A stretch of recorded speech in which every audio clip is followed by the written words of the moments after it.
Hey everyone, it's my privilege to welcome Horus for this interview.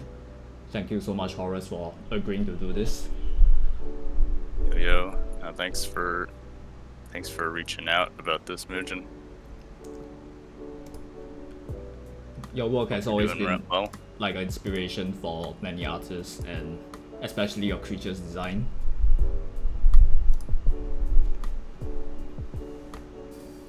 And so I was wondering if you could introduce yourself and talk about what sparked your passion for drawing. Hey guys. Mugen said, my name's Horace. I'm from Vancouver, Canada, and I think I've always really liked the cute side of. I always like cute things in painting, like more magical creature type, small, and anything that's like not human, basically, because humans are hard. But yeah, I think I was super inspired by games like MapleStory, where everything's like super cute and colorful and vibrant. And I've kind of just been riding that train or even now, I guess. But yeah. So what's the timeline of your art journey? Do you start when you're very young? Not super young. I think probably in 11th grade in high school is kind of when I started. I think that was around the same time that my friend introduced me into League of Legends.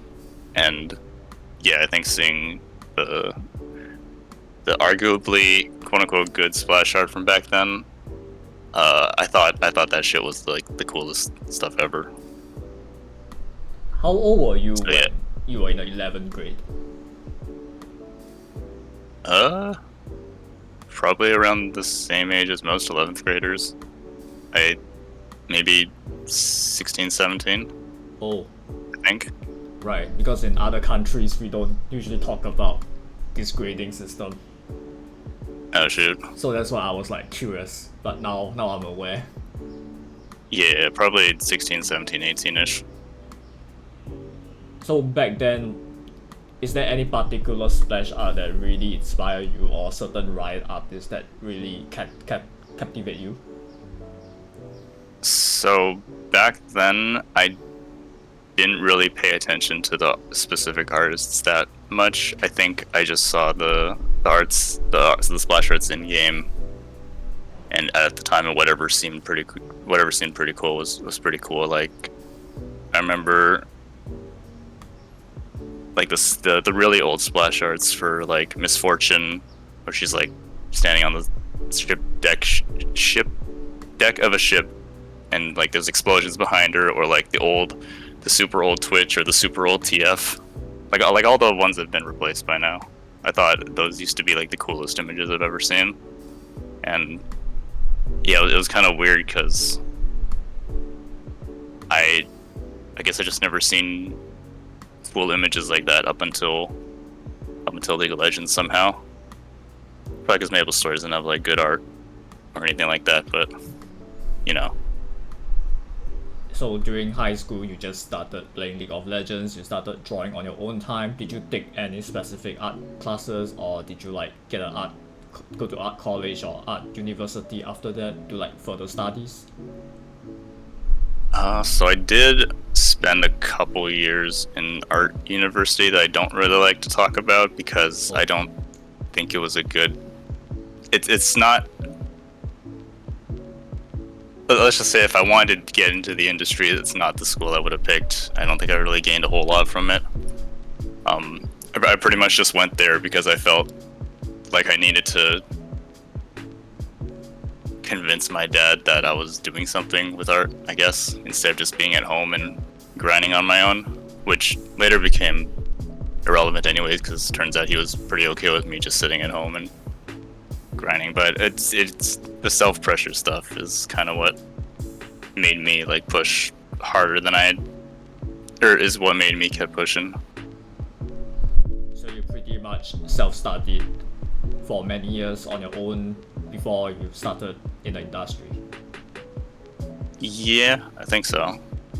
So I think after high school, which 17, 18, around there, I pretty much stayed at home, became a NEET for 7 years until like 25. And that's when I guess my fan art and my stuff got some visibility, and yeah, they picked me up.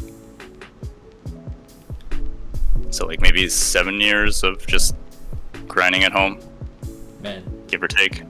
so after the 7 year, you posted some art and Riot Games took you in?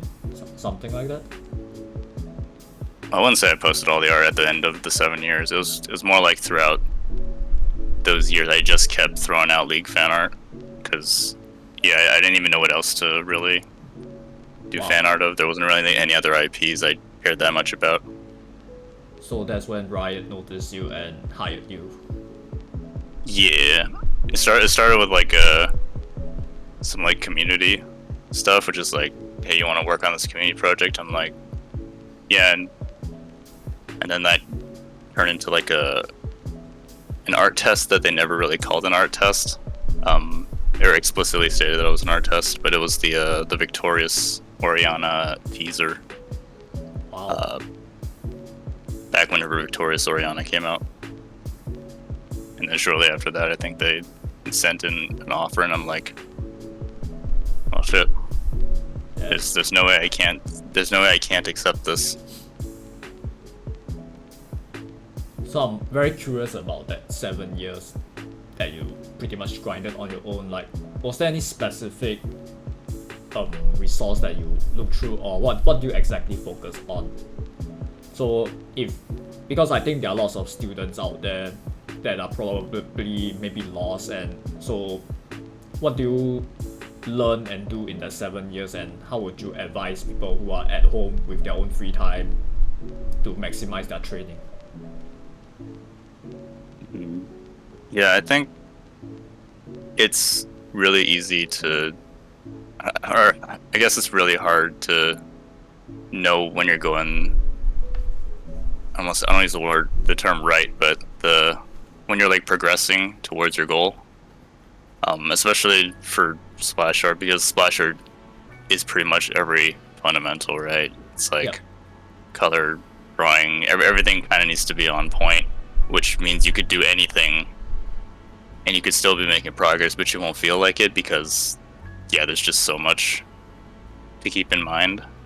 I would say for people wanting to do similar things, or like wanting to get good, to just constantly to do what you want to do, and if that's splash, compare your own splashes to the official things,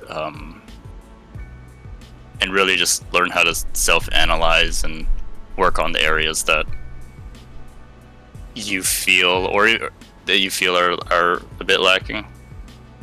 And when you find yourself kind of unable to see, I guess that's kind of where community sort of comes in. I think community is a huge thing because, you know, everyone can help each other, and they see things you don't see or you're blind to in your own art. Yeah, it's always nice to reach out. So what helped you during the 7 years is doing what you're passionate about and having the ability to self-analyze and compare with other good splash art, and then reaching out to the community for critique and feedback. Yeah. I think that's kind of the gist of it. I think it's also really important just to be as disciplined as you can about it. I think, like you mentioned earlier, before the interview, it's super competitive field, and people will always be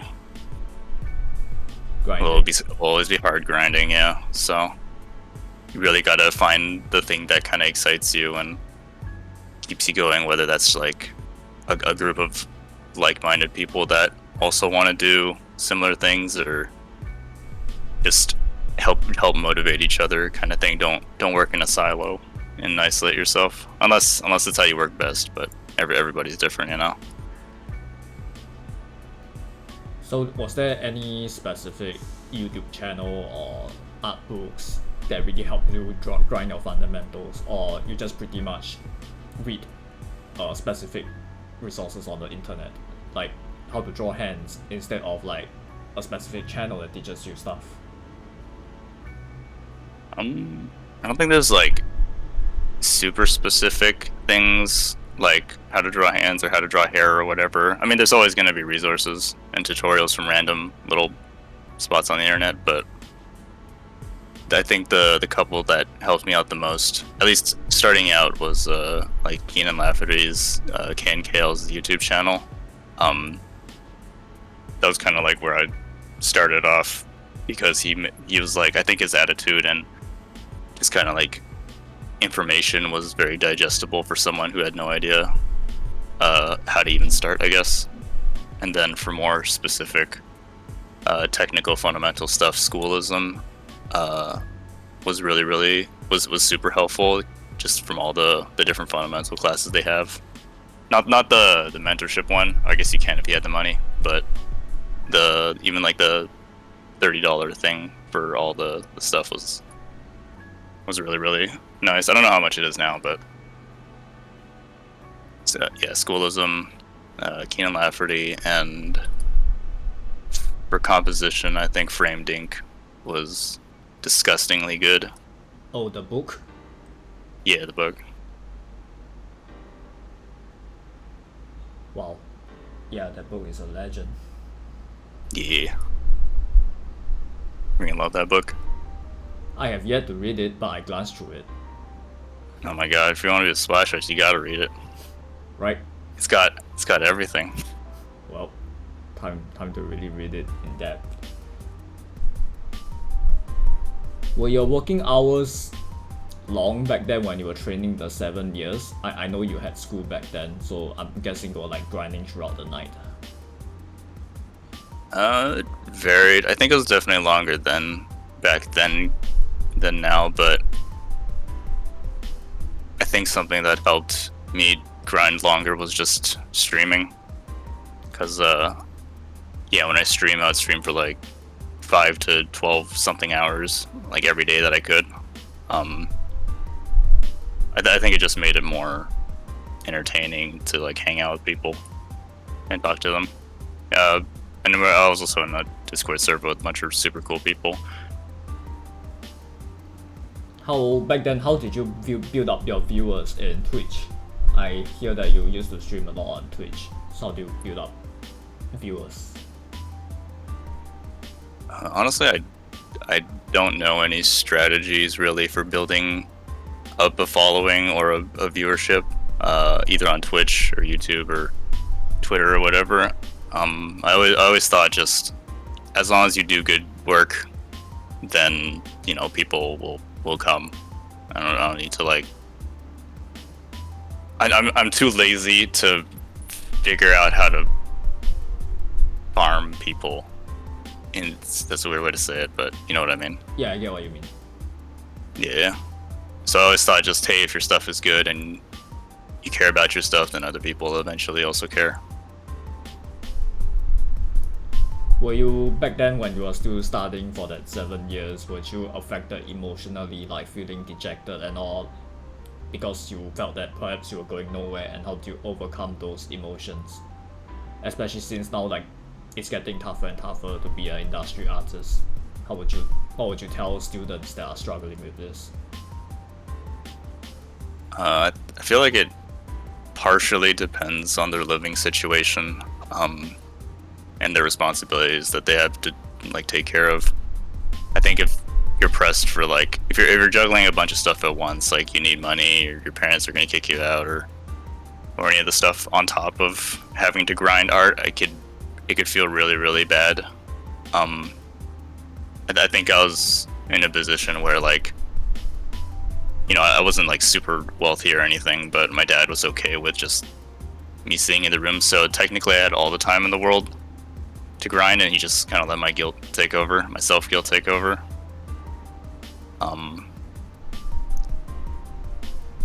Sorry, what was the question again? Because like it's a long journey, especially when a lot of artists these Oh days yeah, are trying to reach. yeah. Yeah, they might feel dejected and all. I mean, yeah. Gotcha. No. There's definitely a lot of feeling of like, I'm not sure if I'm making progress or if this would all eventually amount to something. But I kind of convinced myself that this was like an all or nothing type situation, where it was like there was no way it couldn't work out. I like that kind of mentality was kind of the thing that just made me all in and not doubt. Even though there was like a lot of doubt, but it's just like less distracting when you're just kind of like, this will work and I will make it work kind of feeling. Which I know isn't the easiest thing to keep in mind, I guess, depending on their situation. Right. And especially now with like all the AI stuff in the news, and it's like extra demotivating. Like if you put me back 7 years with the AI stuff now, I'd probably also be pretty, I don't know, Pressure. not feeling great about it. Yeah. But I think at the end of the day, it's like, if you have the time and you care enough to do it, then I don't know, chances are it'll probably lead to a higher success rate, I guess. Or if you're passionate about it, you'll do it anyways, regardless of what AI says. It's the belief that you can do it and work towards it. That's what I'm hearing from you. Yeah, and just liking what you do, I guess. Man. Like if you're in it for money or whatever, then go do a trade thing or something that doesn't require so much creative effort or mentally draining thing. Not throwing shade on the other things, but you know, there's better things to do than art if you're chasing money, I think. So I noticed that a lot of your splash art, you manage to capture the essence of your characters, like for example Blair and the feet, and generally you're really good at that, capturing the essence. How did you do all this? Like, quite curious. And you're good with all those expressions, capturing pretty much their soul and essence. So I think that's probably what makes the art for Splash interesting to me, is when it's not just a flashy pose, or a cool pose with like strong perspective or just there to look cool. I think I personally like the ones where there's either like storytelling or explains like a side of the character maybe that we haven't seen before, in a situation that we haven't seen before, because that kind of develops that character or like that skin line universe or any of that jazz. And I think exploring into that sort of is what's fun about the Splash. It's kind of like, yeah, you're creating stories, and you're with every decision that you make in the Splash, you're adding more to the world, instead of just like, yeah, a guy punching with his fist really close to you or things like that. Because I think anybody can draw like really cool looking stuff, but you know, I'll look at it for like maybe a couple seconds and I'll look away because there's like no further story in it. And I think story is kind of what I personally really, really like. So you pretty much visualize probably visualize the outcome in your brain, how it will look like, and then you draw it out. Is that how you capture the essence? And at the same time you also explore different varieties in your brain, and then you're able to project it out in your drawing? Is that how you do it? I think so. I don't think it always turns out exactly how I want it. I feel like it rarely does that, but I think you have like an idea, you stick it onto the paper, and you either have happy accidents where it develops into something more, or you or it fails, and you gotta change it up. So pretty much you start from exploring and through telling a story, you're able to better express the essence and expression of the character. It's through a figurative stage.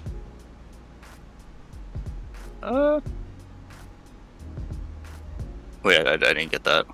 So to capture the essence of certain characters, you probably visualize how it would look like in your brain, and you probably like need to consider the story or the context the character is in, and then you probably have a rough image in your brain, and then you execute out in your thumbnails, and then you further explore it, slowly bringing up to a refinement level. Is that how you slowly showcase the essence of the character?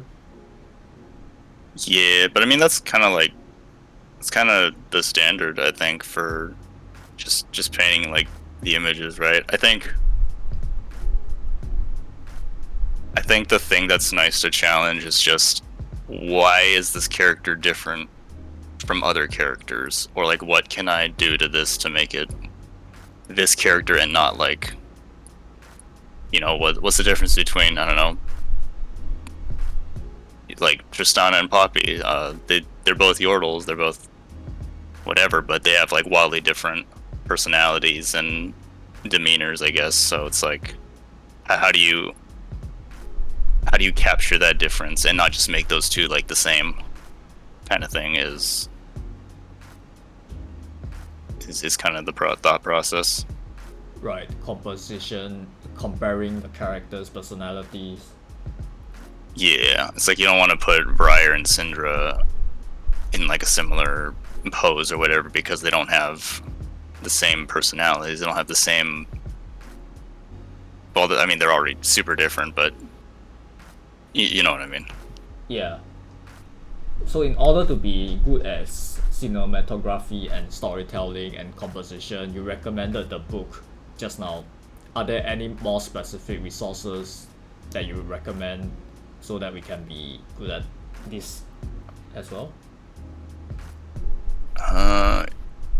So I mean, framed ink is already, yeah, like a staple, I think. The Bible. And then the Bible. And storytelling, I think just whichever movies you really, really enjoy, and like any, I don't know, Pixar or movies with like good storytelling, storyboarding. You know, try to dissect that, break it down, and figure out why the stories are working so well and how they capture their moments, whether it's like through color or lighting or any of that jazz. Right. A lot of breaking down. Yeah. You know, one of my favorite artworks produced by you is the DRX World's Winter Splash art. I have it as my lock screen for like years now. Oh man. I was just wondering, how do you manage so many characters in just one whole page? Yeah, I don't know if there's a specific way, but it's like doing a splash art for one character, but then just like multiplying that by 6. So I think some of the biggest challenges for that was just you know, you could zoom in on a character and flesh it out, but then you zoom back out, you barely look like you did anything because, you know, the character is so small on the image. Yeah. And then sort of like balancing the detail throughout that. So you really gotta just kind of like, I think what helped me is when like Bo Chen mentioned a note when he's giving a particular feedback note. He was like keeping the zoom out and making sure the graphic read is readable. Yeah, just staying zoomed out and making sure that it reads. Even if zooming in means like you have like these big chunks of white rim light or whatever, but I think you can refine that later. Man, how long did you take to do that piece? Do you remember? I don't think it's like 7 or 8 weeks, 9 weeks. That's fast. No, you usually get more time for larger splash arts like that.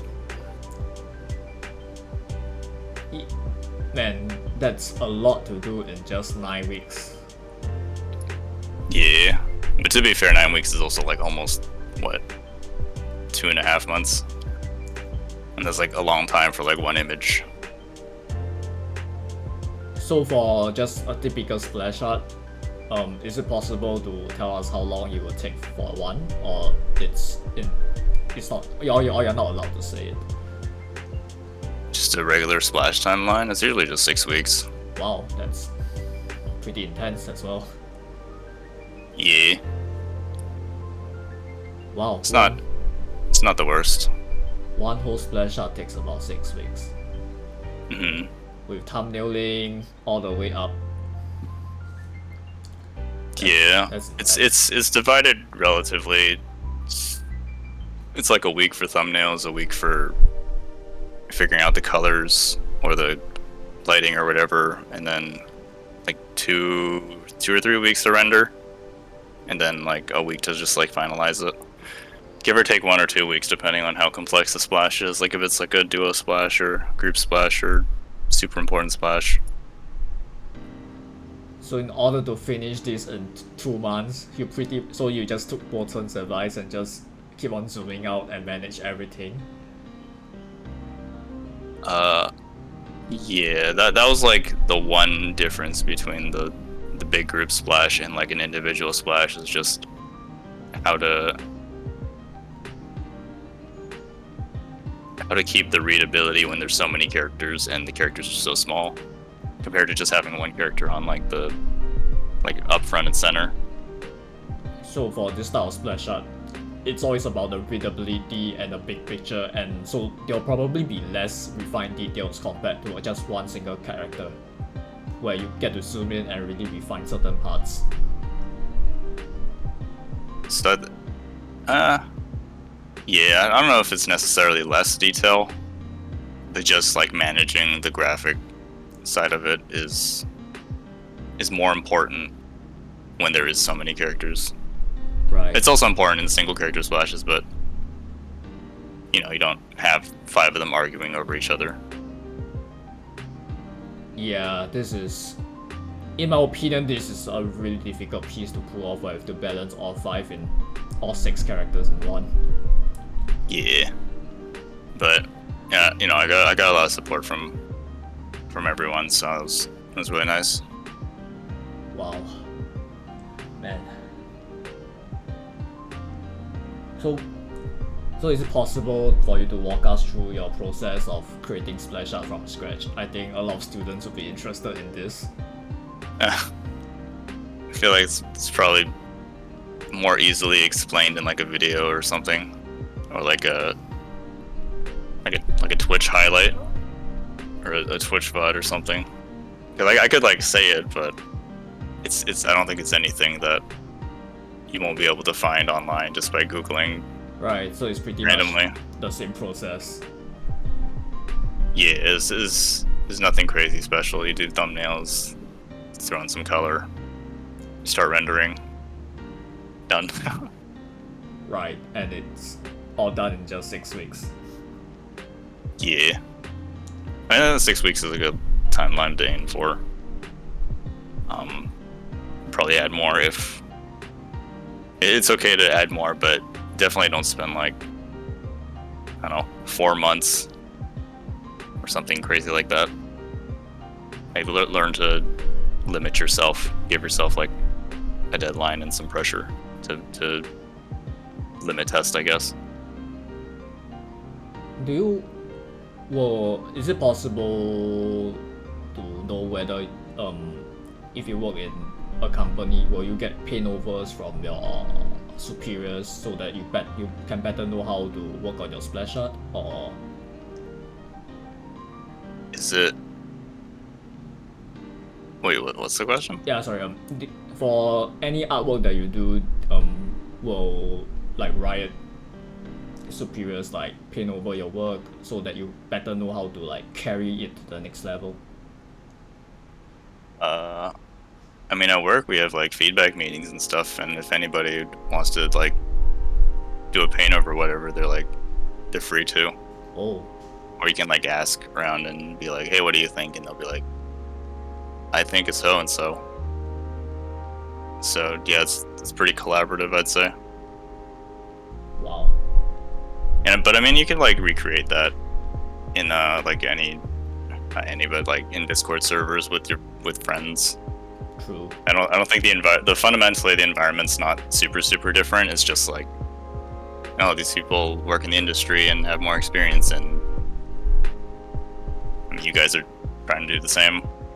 Yeah. Outside of the yeah.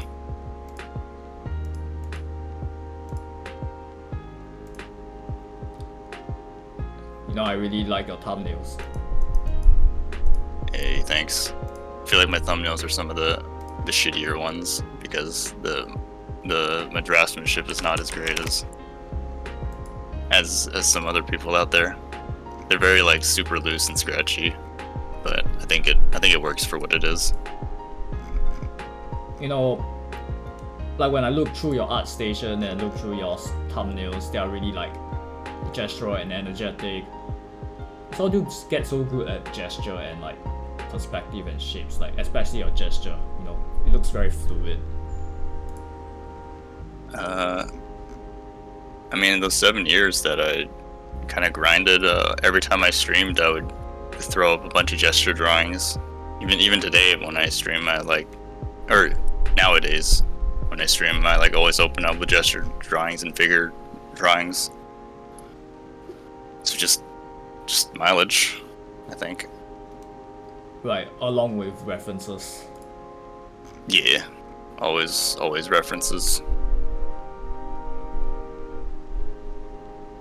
And I noticed that in some of your thumbnails, you directly put in colors while some of it is in grayscale. Is there a difference to those?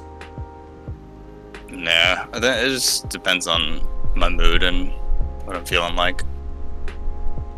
I think if I have like a good idea of what the color is gonna be, I'll probably leave it in grayscale. Or if I like feel like experimenting with some stuff, I'll add in some color. Oh. Or if I just am bored and feel like putting in color early, I'll just put in it. Yeah, there's no logic to whether something's in grayscale or color. And when you create a splash art, like do you start off with one light source, or did you directly put in multiple light sources at once for your thumbnailing stage? I think it's very splash specific. I don't think I ever thought about it like that before. So it really depends on the context. Yeah. Cause like, I don't know, Vex for instance, has like, for her I knew I would just wanted like something soft, a soft lighting, maybe a light source from like a star that she's like holding or behind her, but you know, I won't say I need one light source or two light sources to create a soft lighting. I'll just be like, oh, if it feels appropriate, I'll add a light source, and if that kills the mood, then I'll take it out, kind of thing. So when you are creating the official art, do you sometimes paint directly in color, or did you like convert from grayscale to color? So I've never learned how to paint. I've never learned how to add color to grayscale.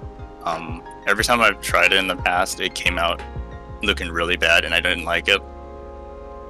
So if I do something in grayscale, it's just again a vague hint of the lighting, and then I'll delete it and just start over in color, in full color. Wow, so the grayscale is just a direction of how it would roughly look like, and then you just started painting directly in color. Yeah, I'll try to keep the lines if I don't merge them down by accident. But yeah, I have no idea how people add color to grayscale and have it look good, because I can't. I haven't been able to do it. Man, wow. How do you get good in color? Like, is there a specific resource where you learn how to be good at colors, or? You paint a lot of scenes from movies and real life, and just paint a lot of observation. I think one thing that helps with like confidence, I guess, is painting with at least what worked for me was painting with a solid opaque kind of brush, so you're not like, yeah, no transparency. So you're very much like, this is the color I'm going for. You pick the color, you put it down, and you do that for the rest of the image. I think even now I don't really like painting with transparency, because I spend too long trying to get a color that I could just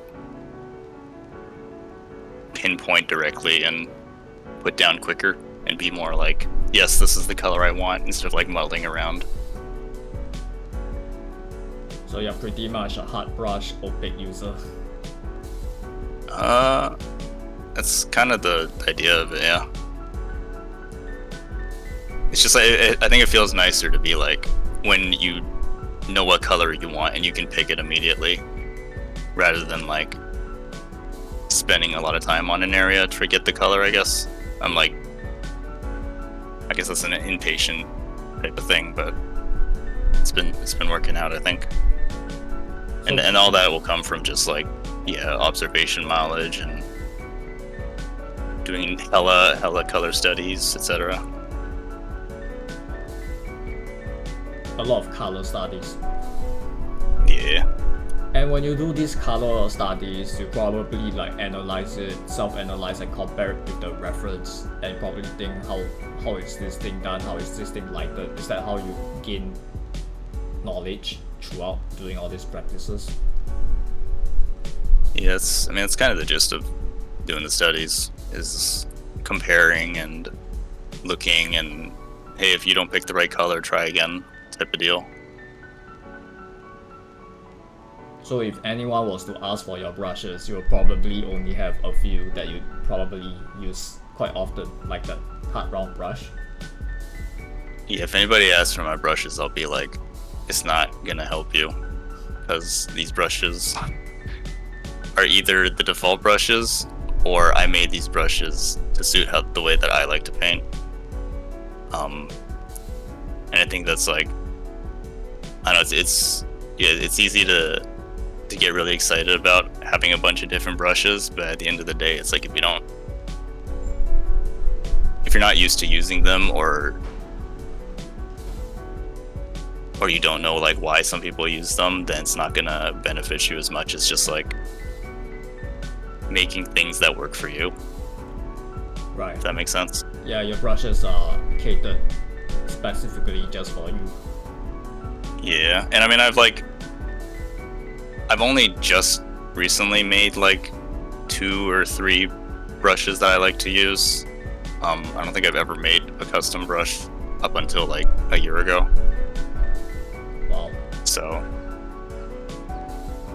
yeah, I just kind of rolling with default.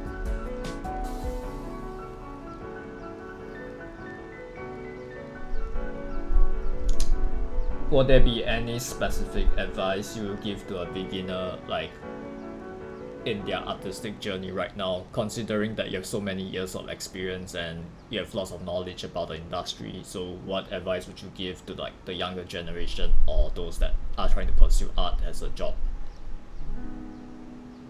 So I think rendering is like the thing that always impresses people, right? Yep. Like you see like an image that's like super well rendered and you're like, I want to do that. And I think that's great and all, but I think with like, again, I don't want to keep shilling onto the AI, but with all the AI and like people, there's going to be an endless sea of people who know how to render. And that competition is like disgusting. Mm-hmm. So I think, finding ways to stand out that doesn't require rendering is kind of like the puzzle to solve, and it is the thing that will make you stand out. It's like, if there's any message that you really want to say, or some kind of expression that you want to put into your art, I think that's like way more important than just having a pretty image. Because yeah, anybody can make a pretty image. Anybody can render the fuck out of. Am I allowed to swear?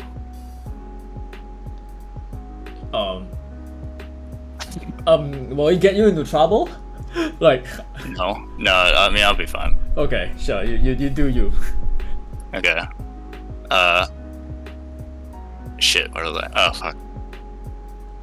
Yeah, anybody can make, like, a super pretty image, but I think that just makes things like storytelling or some kind of self-expression, like, way more stand out nowadays. Right, so it's all about storytelling, expression, sending a message. That's more important than rendering, because art is about conveying something in the long run. Yeah, whatever you're passionate about. But still, I mean, yeah, rendering and fundamentals is important, but it becomes like less important when there's thousands of people doing that, and maybe like a couple people who really know how to tell a story. Or I keep using story just because that's the thing I'm interested in. I'm sure there's like other stuff out there. Man, do you have time after work to work on your own art, or so how's your art life after work? Like, what do you do after work? It's dead in the water. I don't like doing art anymore. Yeah, I have enough mental energy usage on like rendering for several hours a day that I don't really feel like doing anything after work. I just want to play games and sleep. I mean, I'll still stream on the weekends sometimes, but it's pretty casual now, I think.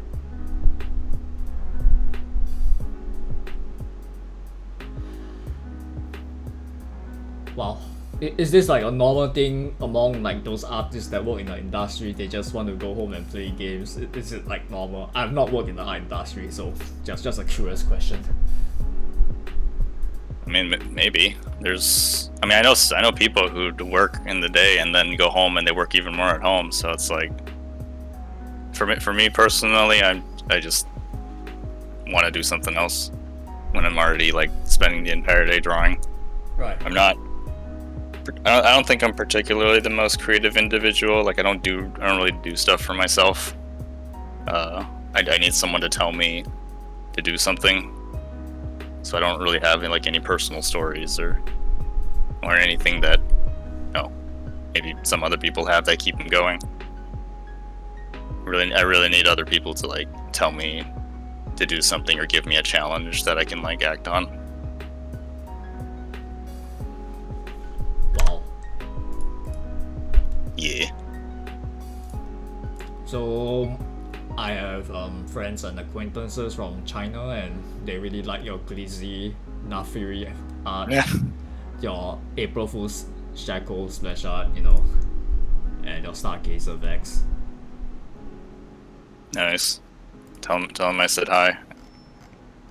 I will. They like how you render like the expression, the texturing on the fruits, like the sausage. Like, yeah. Mm-hmm. Your storytelling and all, man. You have fans around the world, I guess. Oh man, Pretty amazing.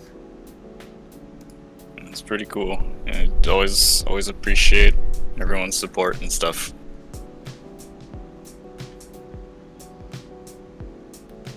Do you have any more dreams that you would like to do in art, or are you just trying to like stay afloat? I'm just hanging in there. Right. Nothing crazy. Just keep grinding. Keep trying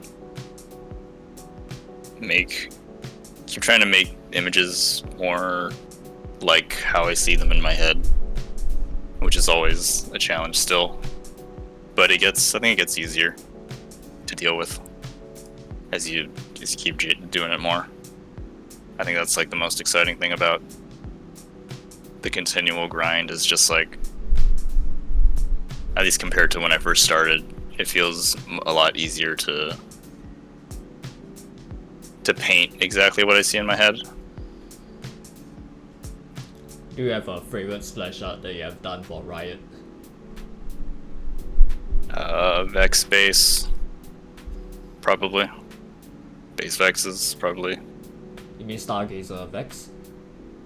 No, no, like the base, Base where? like the original skin for Vex, the like Vex. Oh, let me search it up.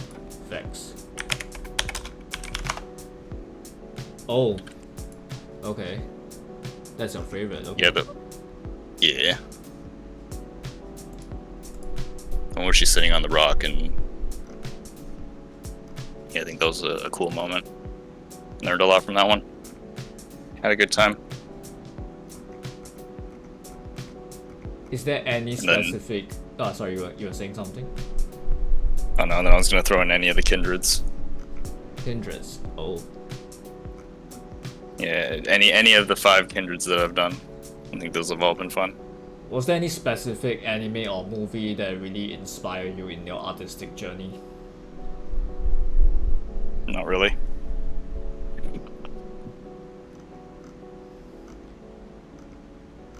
So you pretty much Not just like certain games that inspires you, like League of Legends Yeah, and Maple. It's mostly just games. League of Legends, Maple Story, Final Fantasy 9. Right, I know there's a couple others, but mostly the cartoony ones. the cartoony ones. Any closing words, Horus?